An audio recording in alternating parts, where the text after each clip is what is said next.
Planning a fishing trip shouldn't feel like a full-time job. With FishingBooker.com, you can find and book the perfect fishing trip within minutes. FishingBooker.com connects you with trusted fishing captains around the world. Booking is fast, easy, and secure, with access to verified customer reviews, loyalty rewards, and around-the-clock customer support. Everything you need to book with confidence is in one place. So head to FishingBooker.com and start planning your next fishing adventure today. All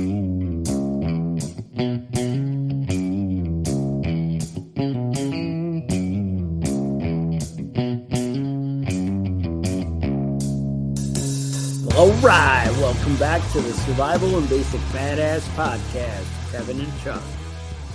All right, today we're going to talk about 15 items to stockpile before the coming food shortage. Now, you're probably saying, well, Chuck, I don't even know if there is a coming food shortage. Well, there's always a coming food shortage is what I would tell you. But no, what I'm talking about is inflation. And inflation is coming, and I don't know if you guys noticed, but gas prices have been going up a little bit. I believe OPEC said they're cutting oil production by 200 million barrels a day. I think that's the number. Either way, it's 2% of the world oil supply is being cut. And petroleum is used to make fertilizer. And also, I don't know if you guys know, but there is a war going on over in Ukraine. And this Ukraine, turns out, is a large food supplier. And it turns out it's not just, you're like, well, I eat meat, and that's not meat. But guess what meat eats? It eats grains and shit that come out of Ukraine. So right. These are things, oil comes out of Ukraine. A lot of this going on, it's things we need to prepare for. So basically, let's talk about it. Did you see, so OPEC, they said, hey, we're cutting the oil production because Russia got together with them and they had a little talk. Mm-hmm. And our fearless leader, Biden, goes over and is like, hey, you guys, you know what would be great? If you could just wait 2 months, like maybe after November and then raise gas prices. But that's what he asked for. He didn't say don't raise oil prices and screw us. Right. He said, could you wait till after the election? Like he just said, wait 2 months. I interpreted that as wait till after the election. But, whatever. Anyway, 15 items. Kevin, what is the most important thing that we need to stockpile if we are ready for basically food prices to go up? What would we be worried about? Yeah, well, I mean, first off, I would start with things that I always see these like food storage lists and things like that, shit you should store up and stuff you should hang on to, get your canned vegetables and all that sort of stuff. But the main thing we need to focus on is what's going to last forever. You know what I mean? What are they going to be the long-term food? So let's just run through a list of stuff that you can get and you can store it and you don't have to worry about rotating your stock and all that sort of stuff. So dried beans and dried rice are right at the top of the list. Now, you can't just, buy them in the bag that they come in and expect that it's going to last forever. Yeah. Beans and rice can get insects in it and do damage to it even when it's stored. A lot of people like to use those Mylar bags, and those are great. Those are great because it doesn't get through there. Oxygen doesn't get in. And it really stores them long term, and it does a good job doing it. There's a lot of different ways you can store it, though. You can can rice, you can can beans, all that sort of stuff. You want to have those oxygen absorbers for anything like that you're going to store dried. That goes for anything that's freeze dried, like pastas and things like that too. The oxygen is what causes the damage to that stuff. Oxygen and moisturizer. So you want to just keep on top of your game when you're packing your stuff. And if you do it right, you should be good for forever with that sort of stuff. Another couple items are Pop-Tart or popcorn. Sorry. Salt, I like Pop-Tarts. Sugar, honey, vinegar, liquor. Whiskey is a great prep. Just heads up. Let's see. Instant coffee, soy sauce, maple syrup. You know, a lot of this stuff is things that you can buy off the shelf and put it on your shelf and just keep it there and until you're ready to open it and use it. And I think, you know, nobody wants to be eating rice and bean honey for the rest of their lives, but you know, it'll keep you alive and moving. And those are things that you can set and forget. You know what I mean? You pack that, store it, get it in a 5-gallon drum and set it up in the basement somewhere, and you're going to be good and ready to go whenever things get really nasty out there. Now, a lot of people do other things like Patriot Supply, MREs, and that sort of, you know, freeze-dried food. Those are great, but, you know, you really want to pay attention to the price and the quality of those things. You're going to spend a lot of money for MREs. And if you get My Patriot Supply, you'll save some money, but it's not something you're really going to want to eat, you know? And, you know, there's a balancing act there with when it comes to that sort of stuff. I mean, do you really want to starve to death, or you really want to live, you know, without starving to death, and all you've got to eat is rice? I'd fucking kill myself, you know? Yeah, but wait, what if it's rice and whiskey? If you're like, oh, different story altogether, right? Game changer, right? Uh-huh. No, but there's I like to think, like you said, that long-term food storage, Legacy, My Patriot Supply, a lot of these companies, Augustin Farms, they might be sponsoring this episode. I don't even know yet. Still waiting on some emails. So put a link in the bottom in the show notes. I'm just saying that could be helping out. Mm-hmm. But anyway, these things, they're good for the stuff that you want to cache, the stuff that you want to bury and save or have in that hidden closet that set it and forget it. There's a lot of things like that where you can put it away and never have to look at it again. Then you have a whole stock that you need to rotate and go through. The big thing is what do we need now, right? So obviously, if you have, and you're trying to focus on immediate and right now, and you're new to prepping, and this is like a basic, hey, I'm just getting started, this is overwhelming, I don't want to get scared and you know, blow my $5,000 that I have, and I'm worried about inflation, and every penny I have would be caught up in survival food and stuff like that. Don't panic. We're not there yet. We don't need to panic. We do need to start taking action, though. And what I would say is, if you have money, we're going to go through and give you a nice list of things that you need to be buying. But if you don't, these are, you know, Kevin just went through a big tear of items that you should be picking up extra. But how about when you go to the store, you buy an extra, you know, you buy 2 items instead of 1 with certain things. You know, you're like, hey, you know, I'm getting kind of low on honey. Let me buy another honey to put on the shelf. Guess what? You're at Sam's Club, 25-pound bag of rice, Costco, wherever you go, you know, wherever you buy bulk. Walmart, right? Everybody can go to Walmart and they have big bags of rice. 5-gallon bucket at Lowe's. You put the rice in there, pack it up, get as much air out because you load it up as much as you can. You seal that up. That's going to last 2-3. I got to say, I've kept them as long as 5 years and not seen anything in it. I know Mayhem Country Living. Is that what it is? Mm-hmm. And I always get confused. But Mayhem Country Living did a video on freezing the stuff before you pack it up and killing the insects and things like that. That seemed to work out really well. And he had good results with that. You may want to check that out. And too much honey, you can make mead. That's an option, right? It's never forget. But so the bottom line is, you buy a couple of extra items each time and you start putting away. The idea is to start somewhere. Start doing, you know how when you start a savings account or whatever as a child and you're like, oh, I put $1 in there, I have $1. But after 5 weeks, you have $5, and you're like, oh, that's getting to be something. Maybe as a grown up, maybe it's $50 a week, and you have $250 after a couple months or whatever. You know what I mean? I can do math, but a month and a quarter there, whatever.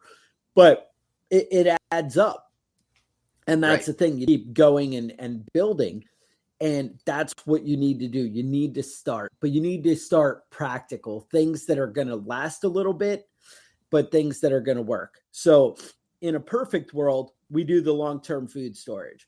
We get a decent, probably, I would say expensive food storage, long-term stuff that's going to last 25 years. I would want 6 months for my family. And that's a ridiculous amount of money. All right. That's a lot of food. That. Right.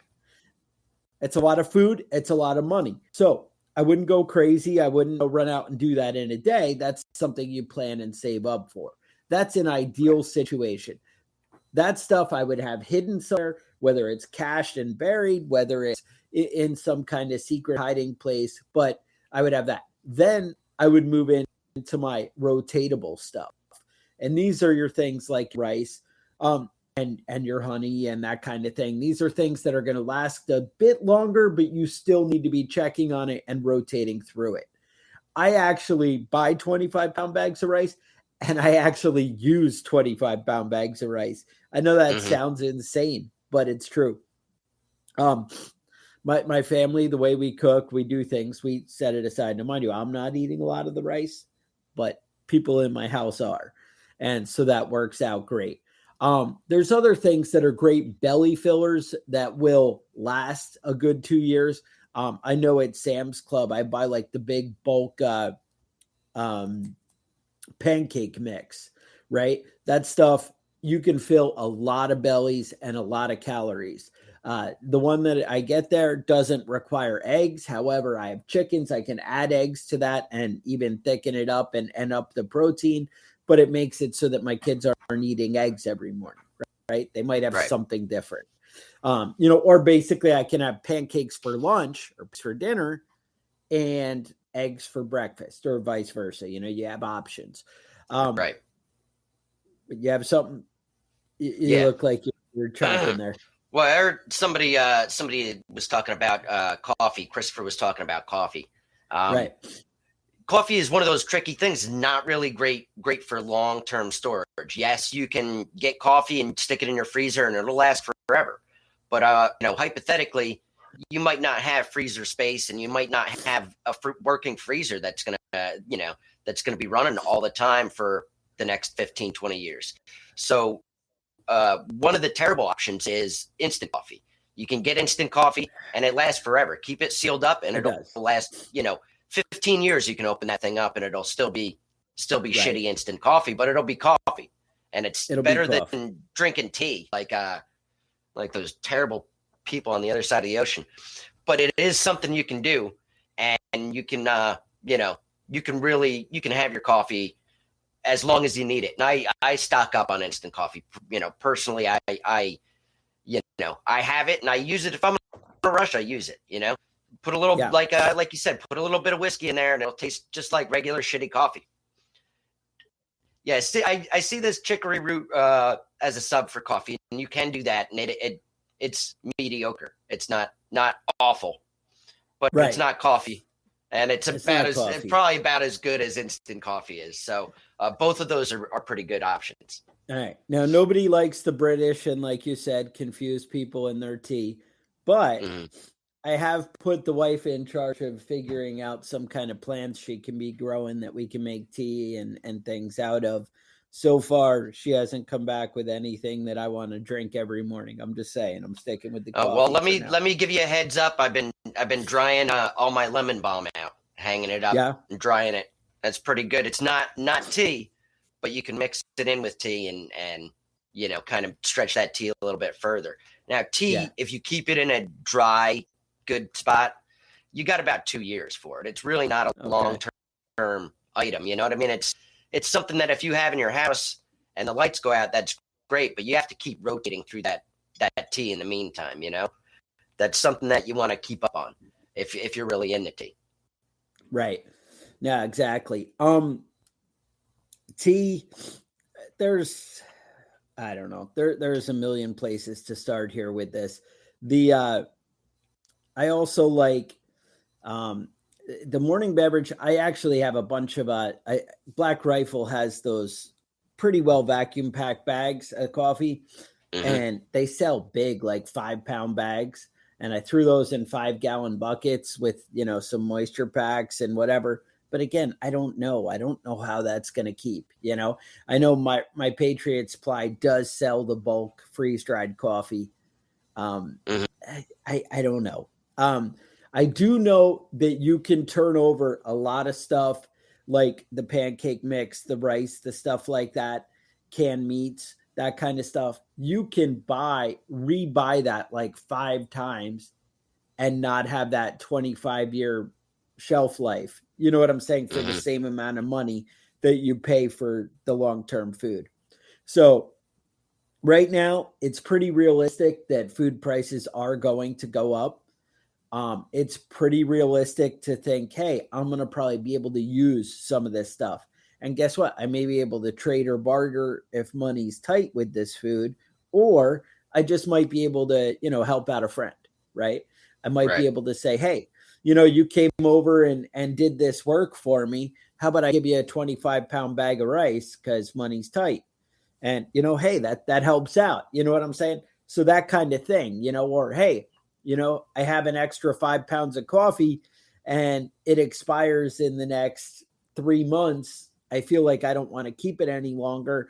Let me help you out with that. You have coffee and don't have to spend $50 a month on coffee like I do. And you can, move on. So these are things you want to be looking at.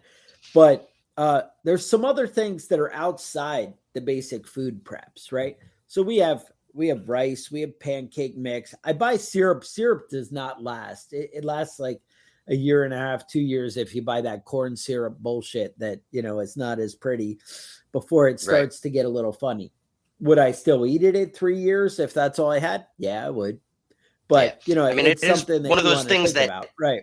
It'll last a lot longer if you have it sealed up. An open container of maple syrup that's not really maple syrup isn't, it's going to go bad a lot faster. Right. But keeping it sealed is a big, and I would say that with most food products, the longer you can keep it sealed up in the original container, the better, unless the original container is not great. Like most bags of rice and things like that, you might want to repackage some of that stuff. Same thing with honey. I wouldn't open that up until you're really getting ready to use it. And, it just goes, you just air in your food. That's the main thing. Right. And once you expose it to bacteria, that kind of stuff, then, that's what you're asking for trouble. But again, you do what you got to do. So there's a couple of things outside the food that you might want to store in order to prepare for a coming food shortage. And that's kind of a, contradiction, but it makes sense. This is how we prepare. One, you might want to think about getting some cash, silver, gold, coins, that kind of thing. Keep it on hand. Cash so that when things start to get ugly, you can go to the store. You can do that kind of thing. Ammo, brass, primers, all that stuff has come back down a little bit to reasonable, not cheap, but reasonable prices, where you might want to think about, doing that right now. You might want to stock up a little bit. If I didn't have my food situation squared away, I probably wouldn't be moving into the ammo situation right now. I would focus on food first.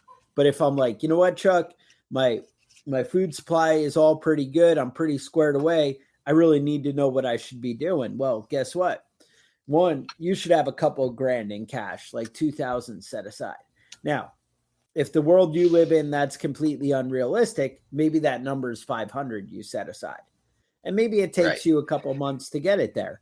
But you just put aside a little bit every month and, hey, $200 a month until you build up into a reasonable stockpile of money.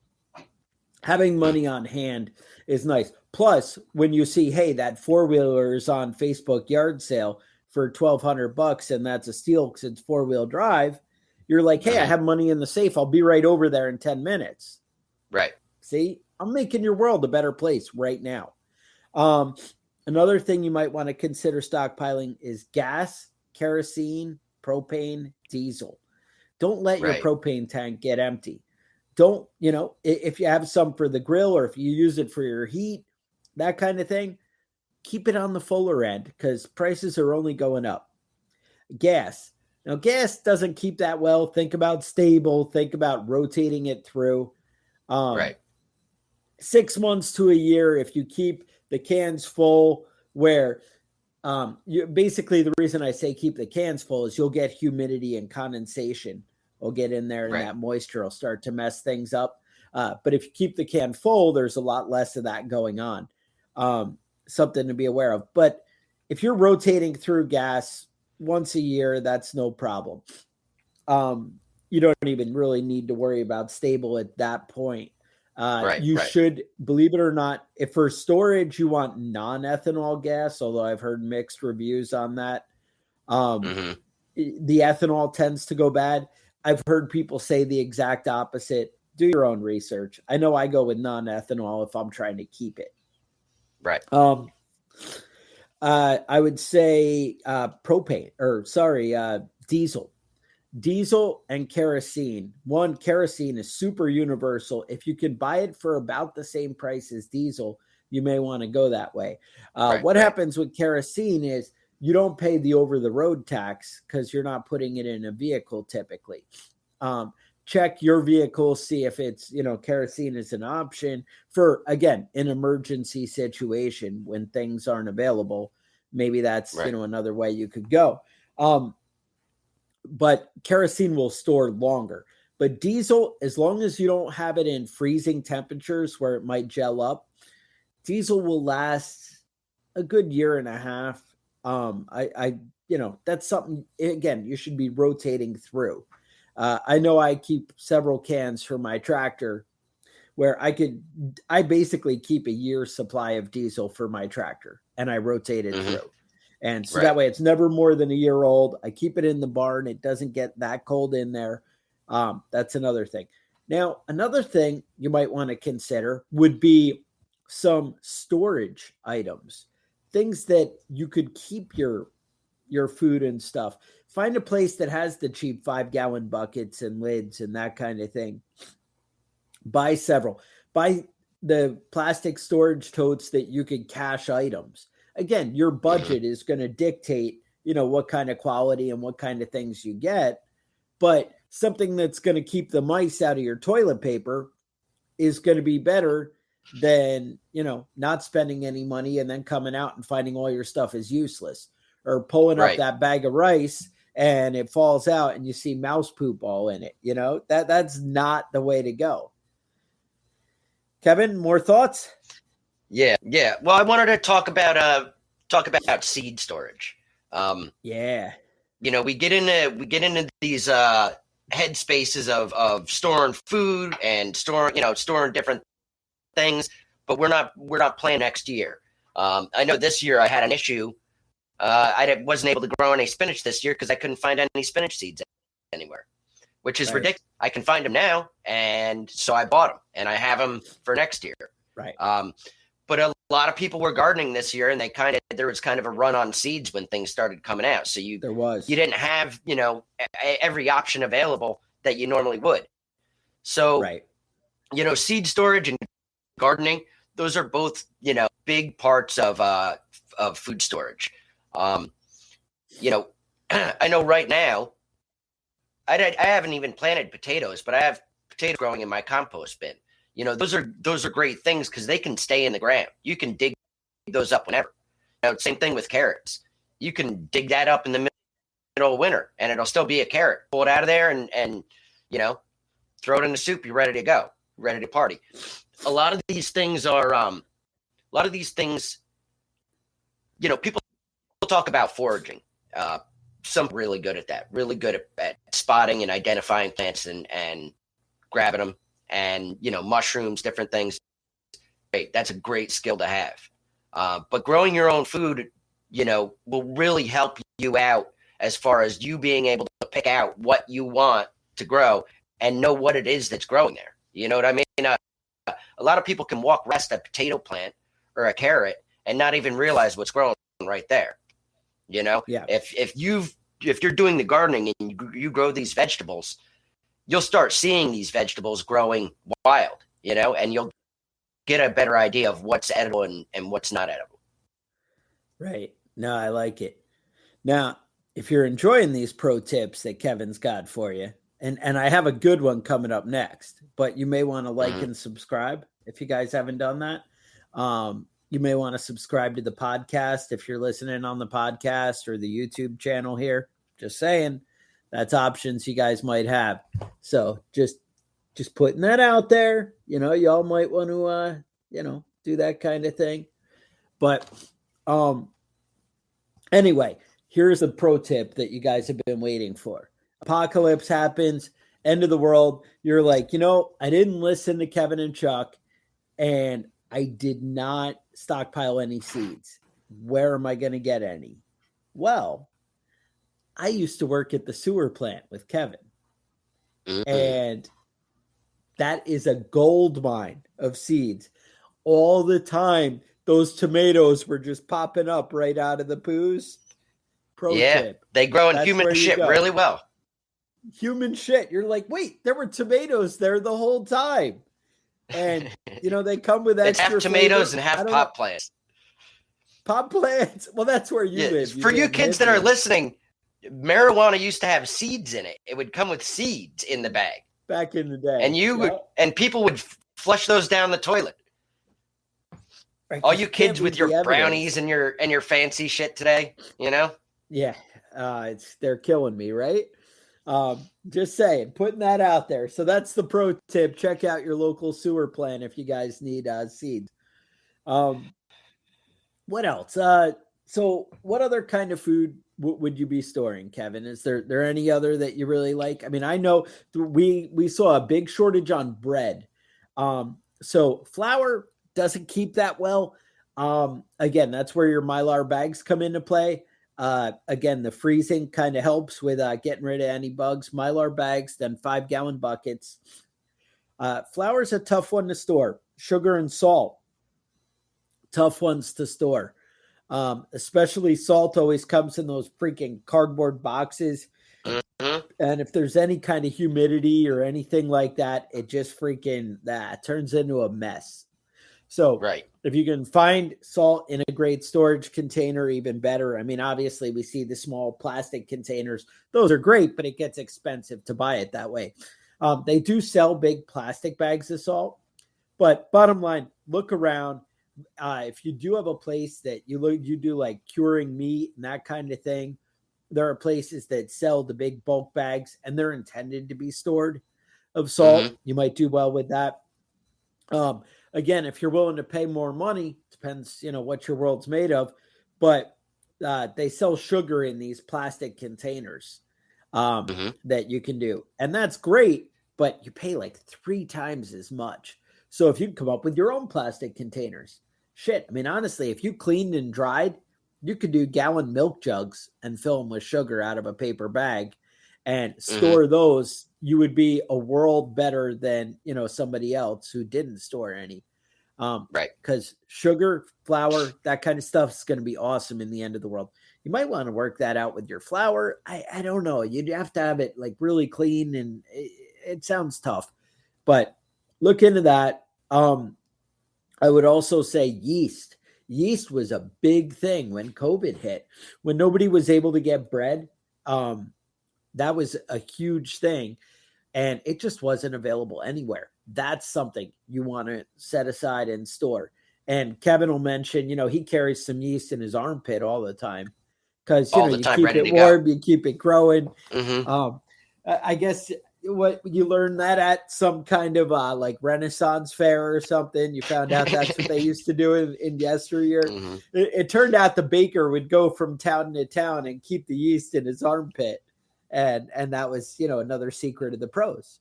So I'm just saying you got to keep your options open. I would also say that I would look into animals. animals are another great option for the, inflation, right? So if I have chickens throwing out eggs, now again, you kind of got a free range because these chickens are not that cheap to Right. feed, right? Feed is expensive and it can kick your ass. So you got to pay attention to what you're doing. But if you can, like my wife loves to throw out lots of feed. We have fat chickens and they're just like living the life of Riley, right? But in a perfect world, you should have scrawny chickens that are just laying eggs every day. And they should be eating the bugs and the ticks and the everything else instead of the nice corn and shit you feed them. Go ahead. Yeah, no, I think that's a big step, a pro tip for anybody that's got space. Chickens are really easy to take care of, especially if they're free range and you don't mind, a fox snatching one or two every once in a while. It happens. If you're gonna free range, there's that stuff outside that loves to eat chickens, but the amount of eggs that I have. I'm getting eggs every week, and it's only me and my wife. You know what I mean? There's no way I can eat all these eggs, and it's great right now. I can just give them to neighbors. Everybody loves getting free eggs, but when the time comes and all I've got is eggs, it's a lot better to have a couple of eggs. Yeah. Goats are another one. I have never raised a goat. I've had goats I lived on a farm with goats that somebody of. They're great animals. They eat, they're smart like dogs. They're fun animals to have around. And they produce a lot of milk, and goat meat is really, it's one of my favorite types. Goat meat is really just good. Keep that in. Yeah, no, that's definitely a way to go there. Yeah, rabbits. You guys know I'm always pushing rabbits. Kevin threw a little tribute in his name there. Yeah, one thing I gotta put out here because I'm just fucking sick of it. Every fucking time somebody mentions rabbits, everybody starts talking about rabbit starvation. Oh, rabbit starvation! You gotta watch out for rabbit starvation. You know what else causes you to starve? Not having any rabbits at all. Rabbit starvation comes when you're not the appropriate amounts of fat and oils. You can do that with a million other things and still get a belly full of protein. Rabbits are a great survival food, and everyone acts like it's like you're gonna die if you eat rabbits. It's not the case. Rabbits are fine. A lot of they produce. They're just having babies nonstop. Always right. And what I mean, they reproduce like money. They're just great for that sort of stuff. And like rabbits. And yes, it's true that if you don't eat anything except for rabbits for months, you can still starve to death. But that is true. You're not going to find yourself in many situations where the only food you have is rabbit for months on end. Yeah, but here's the deal. You have the option of no rabbits and no other food, or rabbits and no other food. I like the rabbit option. Right. I think that actually came from, I actually saw it back when it happened. I want to say the first time that kind of became a big push, it was like Bear Grylls or that Survivor Man show. One of those way back. He was out there and he's like, well, you can't just eat rabbit.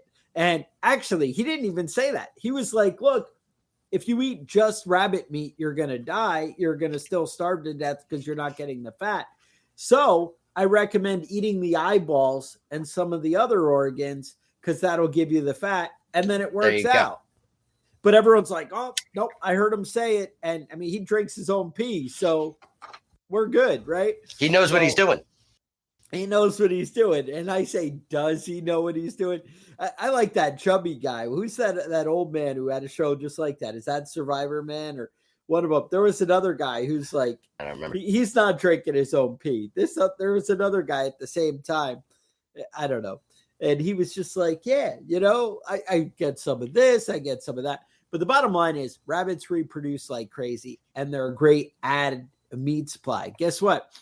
Turns out if you stockpile some like chicken bouillon and some rice and you had some rabbits, guess what? You'd be living pretty fucking good. That's what I'm saying. Living large. Things would be a lot better, right? Than if you didn't have rice, rabbit meat. And guess what you could trade for all kinds of good stuff? Rabbit meat. Turns out people would be into that. I'm just saying, cheap, easy to raise, easy to deal with. Rabbits are awesome. And my wife is ecstatic about rabbit poop. She's like, oh, I can compost that. That's going to be great. Use it in the garden, whatever. That's the kind of thing. You got to realize that, this stuff has, if you use the whole animal, plus the furs, if you figure out what you're doing there, turns out you can do a lot of cool things, right? You can use every part of the animal. Turns out it's great for the planet. Instead of all this bullshit that everybody's like, oh, if we eat meat, it's going to be the end of the world. Well, maybe that's ridiculous. All right. That's all I can tell you. A couple of notes. I said OPEC was going to cut back 200 million barrels a day. It's 2 million barrels a day, which is still 2% of the world's oil supply. I don't want to put out false information. I kind of already did, but now I'm making the correction so y'all can stay calm. Africa was having a big drought. A lot of people, climate change. Turns out, I don't know if you guys have seen this, but you've heard about companies can't find good employees. Now, I also want to point out companies aren't paying relative to inflation. And that's why they can't find good employees, because everyone's like, I can just not work and be just as good. So something to think about. But there is a lot of things going on in the world that are going to drive prices up and cut food production down. And I'm just saying it's coming back. I started to mention in the beginning of the episode, we have the national debt is insane, right? We're over $30 trillion. And basically the production of goods we're not keeping up. Now, what's ironic is the Federal Reserve is keeping the interest rate at 5% or around there. The bottom line, that's actually not even where it should be. We're so upside down with inflation that we really need to raise it even higher to kind of bring things back into check and reality. They're not going to do that because we'd all freak out. Well, but the problem is they're basically protecting themselves. And here's the bigger secret that nobody wants you to know is if the interest rate goes up even higher, we can't afford our debt. Right now, they're loaning themselves money based on nothing at a 1% interest rate. If it just went up to 2%, we couldn't afford to pay it. That's how insane that is. So they're trying to keep interest rates down to keep the illusion going. And I'm just saying inflation is coming and you guys need to prepare. You need to have your things in order. And the best way to have things in order, we can only get so much money, right? We can only bring in so much. But what you can do is you can find ways to take care of yourself. You can find ways to raise your own stuff, to be, that's what we're always trying to do, is become more self-sufficient. And that's what it comes down to is, can I take care of myself? And guess what? When you can take care of yourself, you don't need the government. And that's really what it comes down to, is to get to a point where we don't need the government. Now, obviously, they can go out and we can have policemen and that'll be great, but you get the idea. Now, if you enjoyed this, do us a favor, subscribe to the podcast again. I would, to the YouTube comments, we love to hear them. They also actually help spread the word because it ends up growing the credibility. So if you have something to say, definitely, feel free to reach out. You can email us at preppingbadass@gmail.com. We do respond to emails. You also may want to check out our website. It's preppingbadass.com. And there we have a link to the podcast. We also have some badass gear. We have some cool shirts. We have some cool things that you could be wearing, help support the brand, help build the popularity. We have an email list you can sign up. Turns out Facebook, YouTube, they don't like guys who talk about guns. They don't like guys who kind of are anti-government. They're always kind of, especially Facebook, is always kind of put the hammer down and be like, oh, you guys are just spreading fear. And, they're trying to shut us down. So if you want to stay connected, you probably want to get on the email list and sign up over there. Otherwise, I would say, what? Got one more thing before we wrap. Go ahead. Up. Yeah. Talking about food and food storage and stuff. I just wanted to talk real quick about one of my favorite recipes. We got different, stuff in here. So listen up. You can try this weekend. So you're going to want to start with 4 chicken thighs, right? And you're going to marinate it. You're going to marinate it for about a half hour with NyQuil. You're going to want to get the cherry flavored NyQuil. Cherry. And then you put it in a cooking dish, 50, for 3 minutes with aluminum foil over the top. You're going to wait until that NyQuil gets like real thick, real thick and syrupy. And then, you take out, everybody gets 1 chicken breast. If you get a little bit sleepy, that's normal. It's got the chicken has that stuff that turkey has in it. That's probably where it's coming from. But I like to add a little bit of clove in there. It gives it a nice flavor. Cooking pro tip from me. That's all I got for the day. All right. So with that, stay safe, and we'll talk to you guys next week. The Survival and Basic Badass Podcast is a proud member of the Self-Defense Radio Network.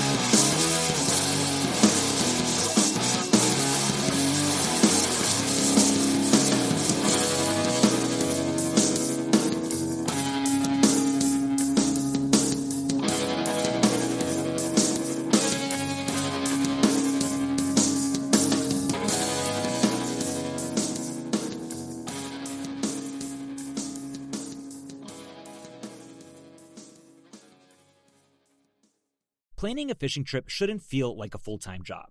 With FishingBooker.com, you can find and book the perfect fishing trip within minutes. FishingBooker.com connects you with trusted fishing captains around the world. Booking is fast, easy, and secure, with access to verified customer reviews, loyalty rewards, and around-the-clock customer support. Everything you need to book with confidence is in one place. So head to FishingBooker.com and start planning your next fishing adventure today.